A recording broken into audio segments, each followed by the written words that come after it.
मुख्यमंत्री सुखविंदर सिंह सुक्खू की अध्यक्षता में आयोजित प्रदेश कैबिनेट बैठक में कई अहम फैसले लिए गए।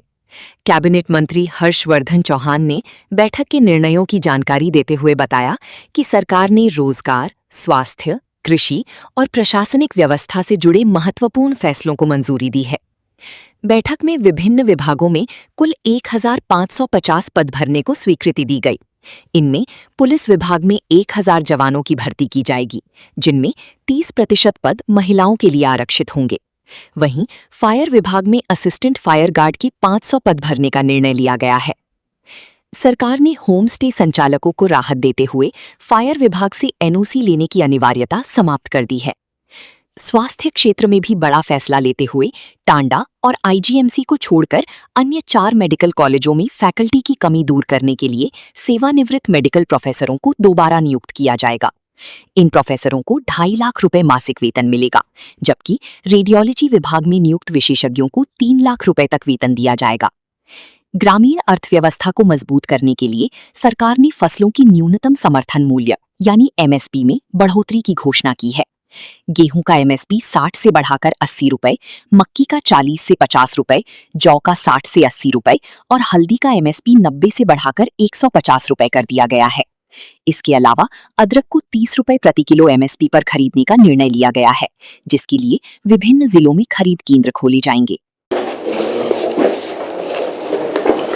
आज हिमाचल मंत्रिमंडल की बैठक माननीय मुख्यमंत्री श्री सुखविंदर सिंह सुक्खू जी की अध्यक्षता में संपन्न हुई, जिसमें कई मुद्दों पे जो है विस्तृत रूप से चर्चा की गई। सबसे अहम फैसला जो हुआ है कि हिमाचल प्रदेश में जो हमारे बेरोजगार हैं उनके लिए भी नौकरियों का पिटारा जो है वो खोला गया है और लगभग कोई 1550 के करीब जो है पोस्टें जो है अलग अलग कैटेगरीज में, अलग अलग डिपार्टमेंट में आज कैबिनेट ने स्वीकृत की है।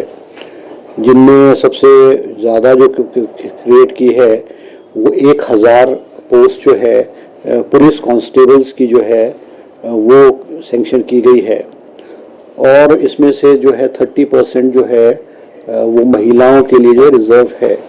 1000 पोस्टों में से 700 मेल कांस्टेबल लगेंगे और 300 जो है फीमेल कांस्टेबल, महिलाएं कांस्टेबल लगेंगी। इसी तरह से जो गाइडलाइंस है फायर डिपार्टमेंट में, क्योंकि हमारे जो बहुत सारे वर्क्स होते हैं, खास करके बिजनेस वर्क्स होते हैं, उसमें फायर की एनओसीज जो हैं वो मैंडेटरी थी।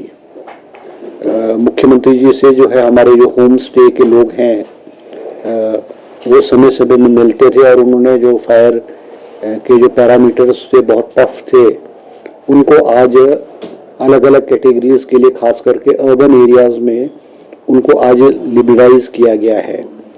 और होम स्टे जो हमारे होम स्टे हैं उनको कोई भी आवश्यकता फायर की जो है वो फायर डिपार्टमेंट से लेने की ज़रूरत नहीं पड़ेगी।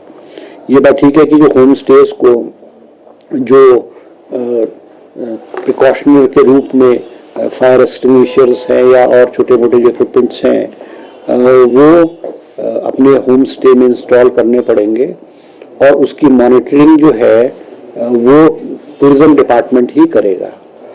तो होम स्टे को जो है वो फायर के एनओसी लेने की ज़रूरत नहीं पड़ेगी। इसी तरह से जो पैरामीटर्स थे, जैसे कई चीज़ों के लिए इधर भी 1.5 लाख लीटर का टैंक बनाया जाएगा, उसको घटा करके जो है 5000 लीटर पे किया गया है और 2-3-4 ऑप्शन जो है वो रखी गई है।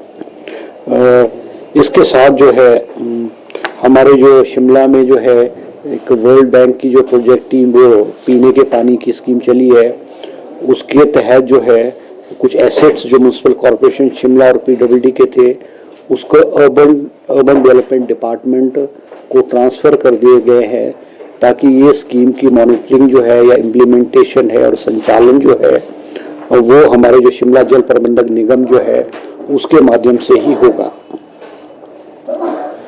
इसके साथ जो है